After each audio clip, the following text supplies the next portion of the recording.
Hi friends, பொதுவாக நம்ம mobile charge போடும்போது இது இந்த மாதிரி நார்மலான அனிமேஷன் தான் நம்ம மொபைல் தெரியும். இது எல்லாரோட மொபைலுமே டிஃபால்ட்டான ஒரு அனிமேஷன் கம்பெனி செட் பண்ணி வச்சிருப்பாங்க. ஸோ அதான் எல்லாரோட மொபைலும் தெரியும். ஆனா இப்ப பாருங்க, நம்ம மொபைல்ல சார்ஜ் போடும்போது இந்த மாதிரி நம்ம ஃபேவரட்டான வீடியோஸோ இல்ல நமக்கு விருப்பப்பட்ட நம்ம ஃபேவரட்டான போட்டோஸோ சார்ஜிங் அனிமேஷனா செட் பண்ணிக்கலாம். பார்க்கவே செம்மையா கெத்தா இருக்கும். ஸோ இதை மாதிரி எப்படி செட் பண்ணலாம் அப்படின்னு தெரிஞ்சிருக்கு. இந்த வீடியோ நீங்க ஸ்கிப் பண்ணாம ஃபுல்லா பார்த்ததுக்கு அப்புறம் அந்த தகவல் உங்களுக்கு உபயோகமா இருந்துச்சு அப்படின்னா வீடியோகளை விட லைக் பட்டன் ஒரு தட்டிக்கிட்டு பக்கத்துல கூட ஷேர் பண்ண கிளிக் செஞ்சு உங்களோட வாட்ஸ்அப் குரூப் மற்றும் Facebook நண்பர்களோட ஷேர் பண்ணி விட்டுருங்க.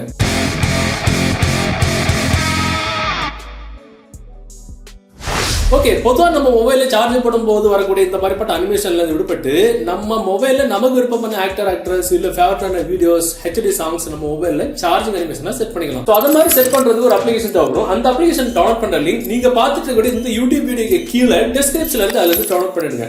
டவுன்லோட் பண்ணி நீங்க ஓபன் பண்ணும்போது அதோட இன்டர்ஃபேஸ் முதல்ல இப்படிதான் இருக்கும். மிடில் ஒரு ஆப்ஷன் இருக்கும், சார்ஜிங் அனிமேஷன் அப்படின்னு. அதை நம்ம கிளிக் பண்ணோம்னா அந்த அப்ளிகேஷன்ல டிஃபால்ட்டா ஏற்பட்ட அனிமேஷன்ஸ் எல்லாம் கொடுத்துருப்பாங்க. உங்களுக்கு அது வேணும் அப்படின்னா நீங்க அதை வந்து கிளிக் பண்ணி பாத்துக்கலாம். இப்ப பாத்தீங்கன்னா இந்த மாதிரி அனிமேஷன்ஸ் இருக்கும், இந்த மாதிரிப்பட்ட கார்ட்டூன் அனிமேஷன்ஸ் இருக்கும். சோ இந்த மாதிரி ரொம்ப டிஃபரெண்டான அட்ராக்டிவான அனிமேஷன்ஸ் எல்லாம் இருக்கும். சோ இந்த மாதிரிப்பட்ட அனிமேஷன்ஸ்லாம் உங்களுக்கு வேணும் அப்படின்னா நீங்க டிக் மார்க் கொடுத்து நீங்க செட் பண்ணிக்கலாம். இல்ல நமக்கு விருப்பமான ஒரு அனிமேஷன் செட் பண்ணணும் அப்படின்னா கீழே பிளஸ் பட்டன் இருக்கும், நம்ம கிளிக் பண்ணோம் அப்படின்னா இதுல ரெண்டு ஆப்ஷன்ஸ் இருக்கும், சார்ஜிங் வால்பேப்பர், சார்ஜிங் அனிமேஷன் அப்படின்னு. இப்போ உதாரணத்துக்கு நம்ம சார்ஜிங் அனிமேஷன் அப்படின்ற ஆப்ஷன்ல போனோம் அப்படின்னா நம்ம மொபைல்ல ஃபேவரட்டான வீடியோஸ் இருக்குன்னா அதை நம்ம செலக்ட் பண்ணிட்டு நம்ம கன்ஃபார்ம் கொடுத்துட்டோம் அப்படின்னா இந்த மாதிரி ஆப்ஷன் வரும். சோ இதுல டிக் மார்க் இருக்கும், டிக் மார்க் நம்ம கொடுத்த உடனே இதுல நம்ம செலக்ட் பண்ண அனிமேஷன்ஸ் நமக்கு எவ்வளவு நேரம் செட் பண்ணணும்னு கேக்குது. அவ்வளவு நேரம் செட் பண்ணிட்டு செட் நம்ம கொடுத்துட்டோம்னா மேட்டர் ஓவர். சோ இதுக்கப்புறம் நம்ம மொபைல்ல நம்ம சார்ஜ் போடும்போது நம்ம மொபைல்ல அவரோட அனிமேஷன்ஸ் பாத்தீங்கன்னா இந்த மாதிரி செம்ம கெத்தா ஸ்டைலிஷா இருக்கு பாக்குறதுக்கு. எப்ப சார்ஜ் போட்டோமோ அப்ப அந்த அனிமேஷன்ஸ் வேலை செய்ய தொடங்கும். சோ அந்த சார்ஜிங் நம்ம டிஸ்கனெக்ட் பண்ணும்போது ஆட்டோமேட்டிக்கா அது வந்து கட் ஆயிரும். சோ அதே மாதிரி பிளஸ் பட்டன் கிளிக் பண்ணிடலாம். பாத்தீங்கன்னா சார்ஜிங் வால்பேப்பர் அப்படின்ற ஆப்ஷன் அதை நம்ம கிளிக் பண்ணி போனோம் அப்படின்னா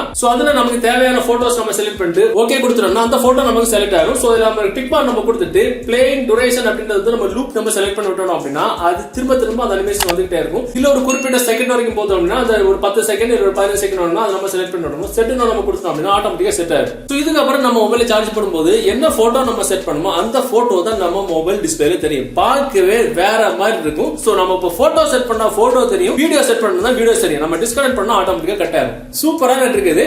சோ இந்த மாதிரி உங்களுக்கு ஃபேவரட்டான போட்டோஸ் இல்ல வீடியோஸ் உங்க மொபைல் டிஸ்பிளேல சார்ஜிங் பண்ணும்போது வைக்கணும் அப்படின்னா இந்த டிக்கை நீங்க யூஸ் பண்ணலாம். இந்த தகவல் உங்களுக்கு உபயோகமா இருந்துச்சு அப்படின்னா டெஃபினட்டா இந்த வீடியோ உங்க வாட்ஸ்அப் குரூப் மற்றும் Facebook நண்பர்களோட ஷேர் பண்ணுங்க. மீண்டும் ஒரு நல்ல தகவல் கண்டிப்பா மீட் பண்ணிக்கலாம். அது வரைக்கும் பை பாய்.